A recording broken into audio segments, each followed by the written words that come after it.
few questions to start off with and get this Q&A on a roll. So we originally premiered the initial short film. Nobody knew that. We did. We did.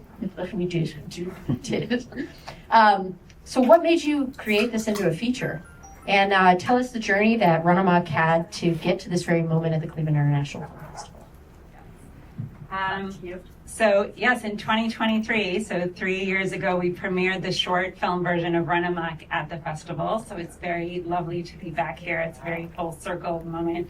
And I love this festival and I love being here. And we actually made the short film when I had already started writing the script for the feature. But as you might guess from seeing this film, it was a little bit of a tough pitch, to pitch to producers and investors. It is, very unique in the way that it approaches a really challenging subject matter, and with a tone that, really straddles the line between comedy and drama.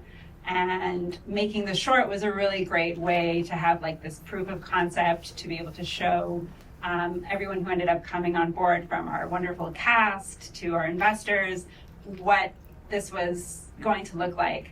And it's also my first feature as a writer and director, and so it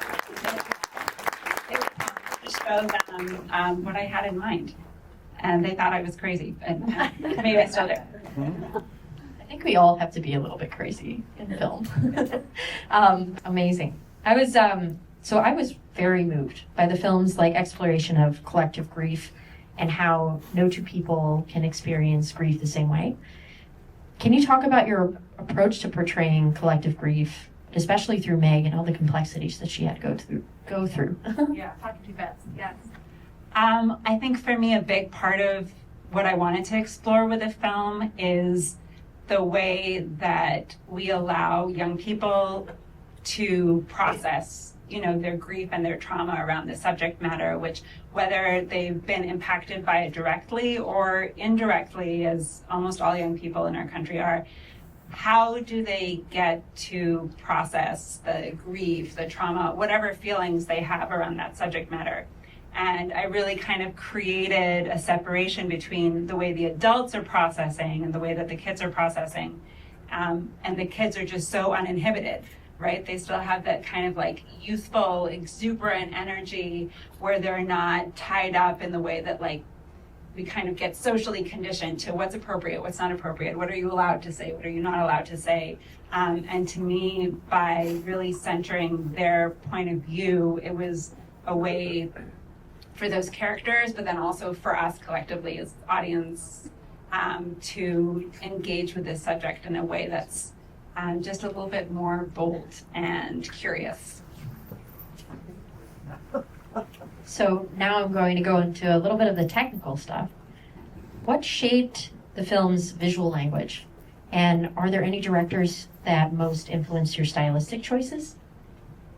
Yeah, so I think that, again, because of the heaviness of the subject matter, it was important to kind of counter that visually and tonally with this more playful theatrical style.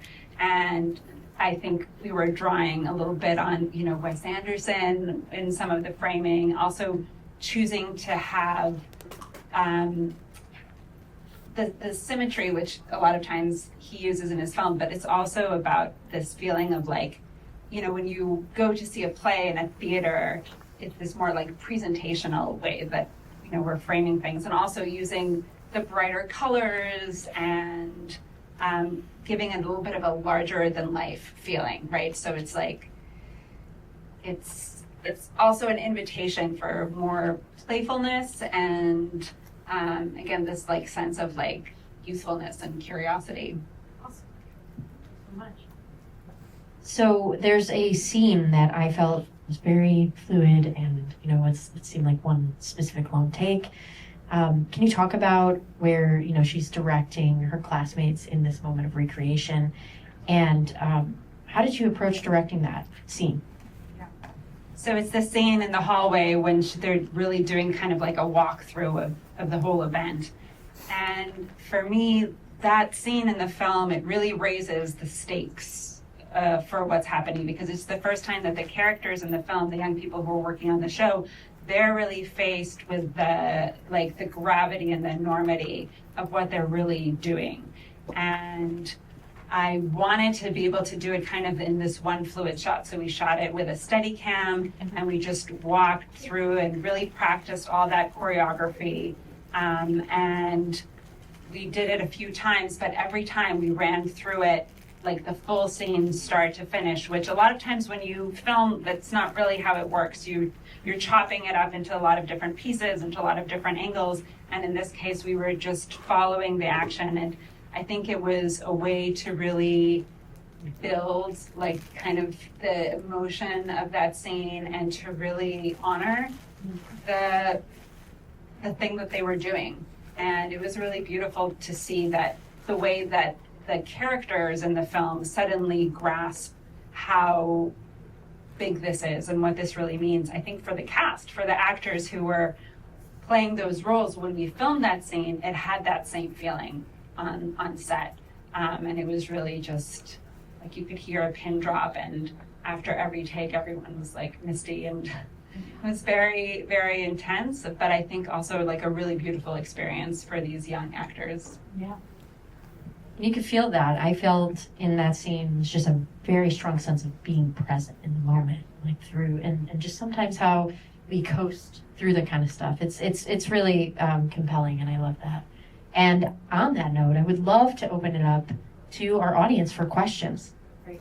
Up here. Congratulations. I only cried like 3 or 4 times. Okay. Especially that one scene was I love it. incredible.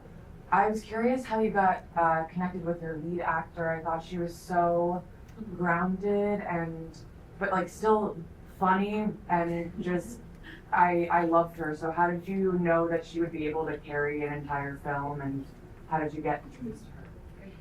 I mean, what was so wonderful, and I felt so lucky, is that she played the same role in the short. Mm-hmm. And so when we filmed the short, she was 14 and she was 16 when we filmed the feature.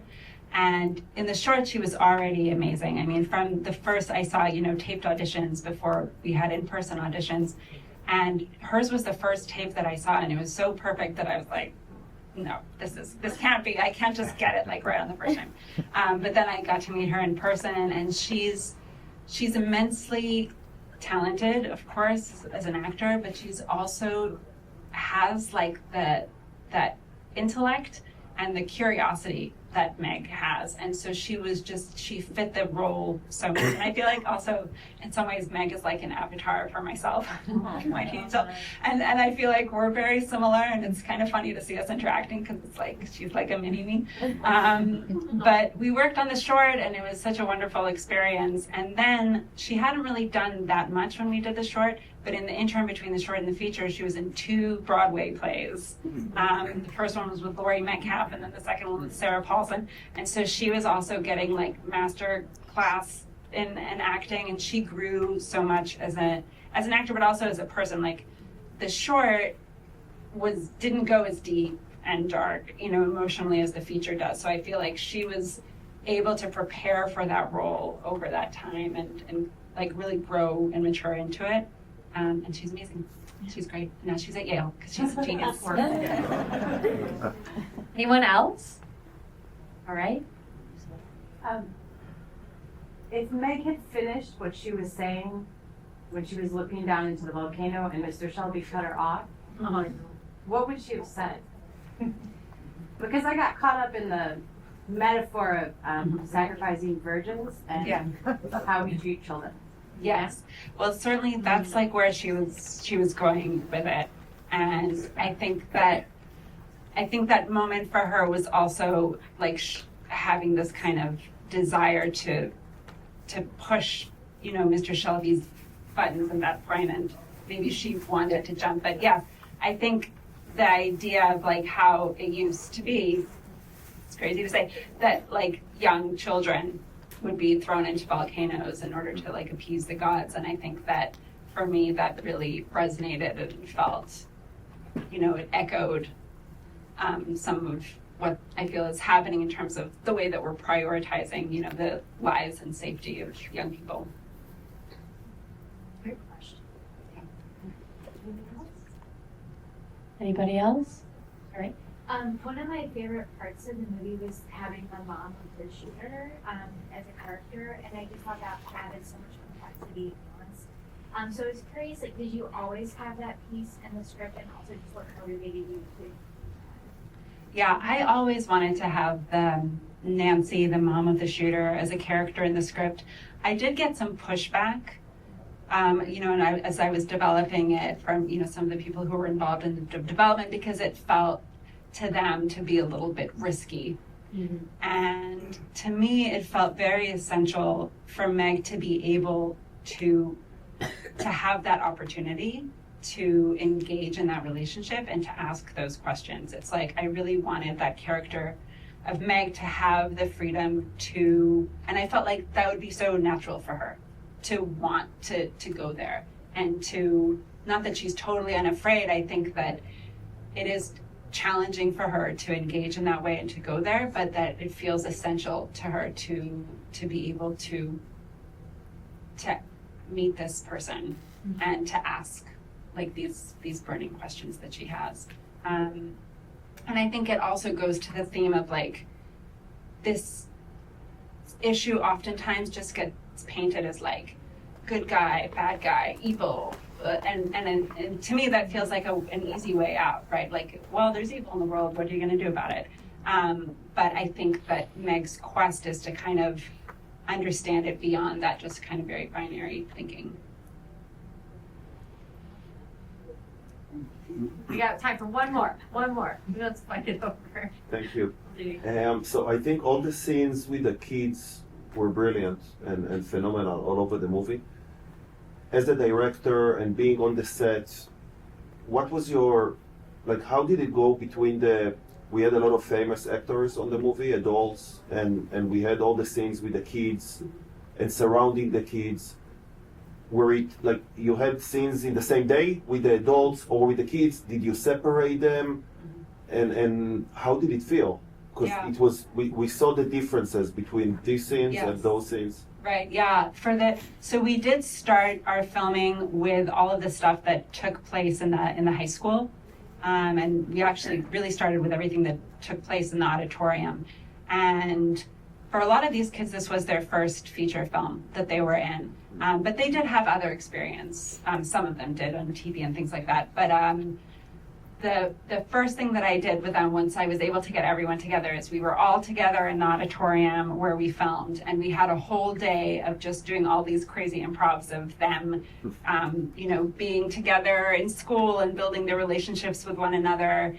And they really like came together as this super cohesive group, and they would like go hang out afterwards too, and like they just became buddies. And I think it formed this really just wonderful relationship that then translated really well to when we were filming.